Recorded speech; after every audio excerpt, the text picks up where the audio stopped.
हाँ जी, 52 12 time 075। Sir आपका pin number hold कीजिए, जी सर। मोबाइल में 15। भाई साहब किससे बात कर रहे हो आप और किसको पिन दे रहे हो? बैंकर है।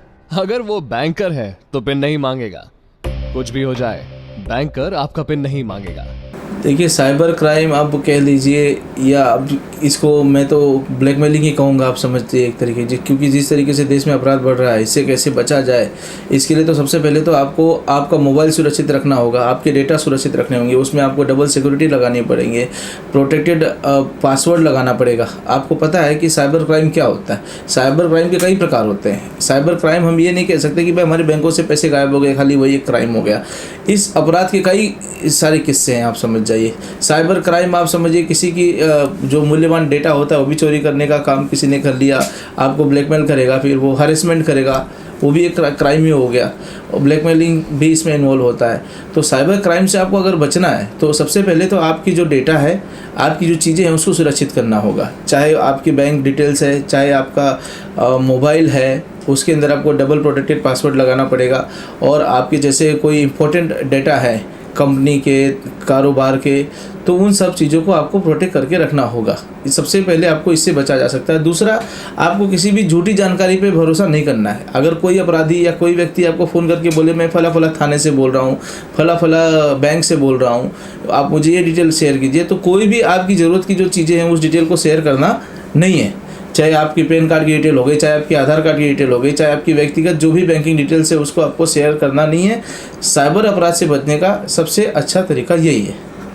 सर, सोशल मीडिया बहुत स्ट्रॉन्ग जरिया माना जा रहा है आजकल साइबर क्राइम के लिए, क्योंकि जितने फ्रॉड लोग हैं फेसबुक पे, इंस्टाग्राम पर या व्हाट्सएप से आप पे दोस्ती करते हैं, धीरे धीरे आपसे मेलजोल बढ़ाते हैं, फिर किसी तरह से फ्रॉड वीडियो बनाते हैं, पॉर्न वीडियो बनाते हैं, अश्लील बातें कर कर आपको ट्रैप करते हैं।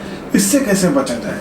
सबसे पहले तो आप ये अपनी मंशा बना लीजिए कि आपको सोशल मीडिया पर मिलने वाला कोई व्यक्ति अगर आपको ज़रूरत से ज़्यादा आपको अपने आप को प्रेजेंट करता है, आपसे ज़्यादा करीब होने की कोशिश करता है, आपकी पर्सनल डिटेल मांगता है, तो आप उसको तुरंत बिल्कुल भी शेयर ना करें जब तक आप उससे व्यक्तिगत कई बार मिल ना सके और आपको ये पूर्णतः भरोसा ना हो सके कि भाई ये व्यक्ति किस मंसूबे से मेरे साथ जुड़ा हुआ है, इसका क्या कैरेक्टर है, समाज में इसका क्या नाम है, और आप अपनी कोई व्यक्तिगत डिटेल्स और जानकारी उससे शेयर ना करें। क्योंकि ऐसा हुआ है, एक नहीं कई अनगिनत केसेस है। आप देखते हैं कई लोग सोशल मीडिया से आपको फेसबुक के जरिए, व्हाट्सएप के जरिए, इंस्टाग्राम के जरिए आपको अननोन लोग मिलते हैं और इसी में ये अपराधी फ़ायदा उठाते हैं। ये आपकी गलत वीडियो बना देंगे, पोर्न वीडियो बना देंगे या गलत रास्ते पे आपको ले चले जाएंगे, और जब तक पता चलेगा कुछ, वो बहुत देर हो जाएगी। तो आपके लिए सबसे पहले तो बचाव का तरीका ये है कि आप किसी भी अननोन व्यक्ति से इस तरीके की जो गैर सामाजिक चीज़ें हैं या मतलब जो सामाजिक चीज़ों की इजाज़त नहीं देता ऐसी कोई बातें ना करें,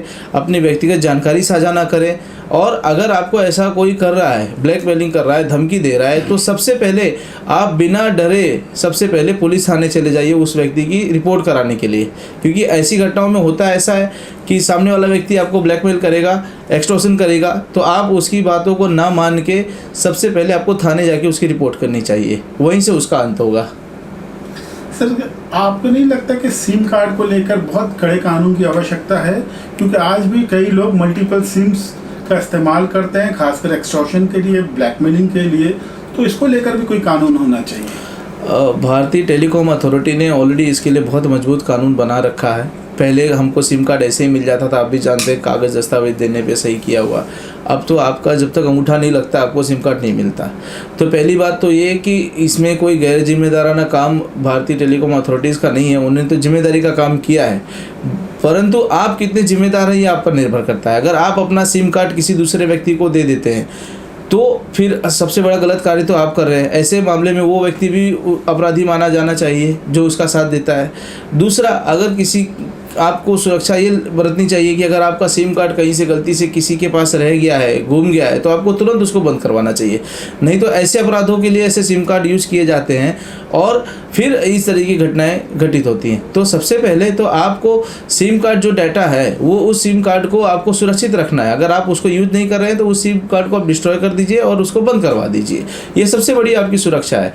और कानून तो सरकार ने ऑलरेडी बना के रखा हुआ ही है। सिम कार्ड कोई अलग किसी के के नाम से ले नहीं सकता है, और अगर किसी कोई यूज कर रहा था तो भी मुझे लगता है पिछले कई वर्षों में सरकार ने बंद कर दिए हैं, क्योंकि समय समय पर सरकार भी क्या करती है, आपके दस्तावेज मांगती है।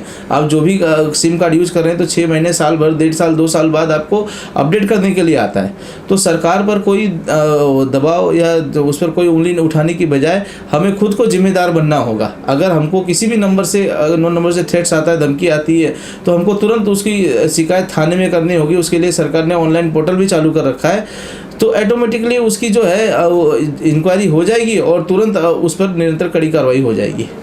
क्या आपको नहीं लगता आज गंभीर तौर पर ये जो ऑनलाइन फ्रॉड बढ़ रहा है, इसको लेकर कोई एक स्पेशल कमेटी बनाए, इन्वेस्टिगेशन एजेंसी अलग से काम करे इन्हीं मुद्दों पर? क्योंकि लोग कहीं ना कहीं जब पुलिस थाने जाते हैं तो मायूस लौटते हैं, उनको लगता है कि थाने में कुछ होना ही नहीं है। तो क्या राय है आपको, क्या मांग है? जरूर मैं आपको इसके माध्यम से सरकार से उनका ध्यान इस पर केंद्रित करना चाहता हूं कि जिस तरीके से पिछले विगत कई वर्षों से देश में साइबर क्राइम, साइबर ठगी के जो मामले आ रहे हैं, ब्लैकमेलिंग, एक्सटॉर्शन सोशल मीडिया के जरिए, तो इसकी एक ज़रूर आवश्यकता है कि इसके लिए एक अलग इन्वेस्टिगेटिंग एजेंसी बनाई जाए।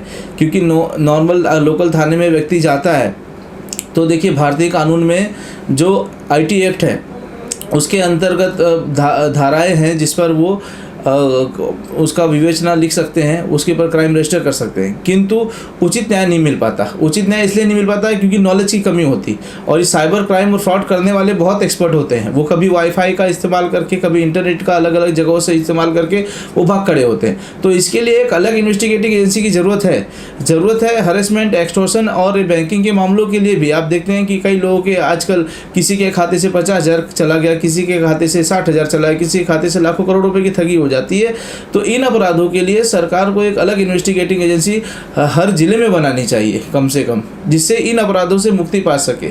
क्योंकि अगर अलग इन्वेस्टिगेटिंग एजेंसी होगी तो लोग उसको इमीडिएटली वहाँ पर कंप्लेंट लॉन्च करेंगे और तुरंत उस पर कार्रवाई की जा सकेगी। लेकिन लोकल थाने में अगर वो कंप्लेंट होती है तो उस पर इतना उस दृष्टिकोण केंद्रित नहीं किया जा सकता, क्योंकि पुलिस अपने काम काजों में ही व्यस्त रहती है, दूसरे क्रिमिनल केसेस में, बड़े बड़े जो आपराधिक संगीत मामले हैं। और इस साइबर क्राइम जो एक नया मोड है, अब इसकी जानकारी होना भी बहुत ज़रूरी है। जैसे कि कितने भी आप एक्सपर्ट हैं, लेकिन ये जो अपराध घटित होते हैं ऑनलाइन घटित होते हैं। तो ऑनलाइन अगर अपराध घटित होते हैं तो उसके लिए जो उनका ऑनलाइन पोर्टल है, ऑनलाइन वेबसाइट है, या ऑनलाइन सिम कार्ड है, या ऑनलाइन वाईफाई है, इन सारी चीज़ों को ट्रैक करना पड़ता है, और बहुत ही वैल्यूड डाटा की जानकारी आपको होनी चाहिए, तो आप इस अपराधी को पकड़ सकते हो। तो इसीलिए ये ज़रूरत तो है, और आज समय की मांग है कि इसके लिए एक अलग इन्वेस्टिगेटिंग एजेंसी सरकार को बनानी चाहिए। कॉल किसी का भी हो, pin, CVV number, OTP, password और पर्सनल डिटेल्स ये किसी से ना शेयर करें। Be safe, not sorry.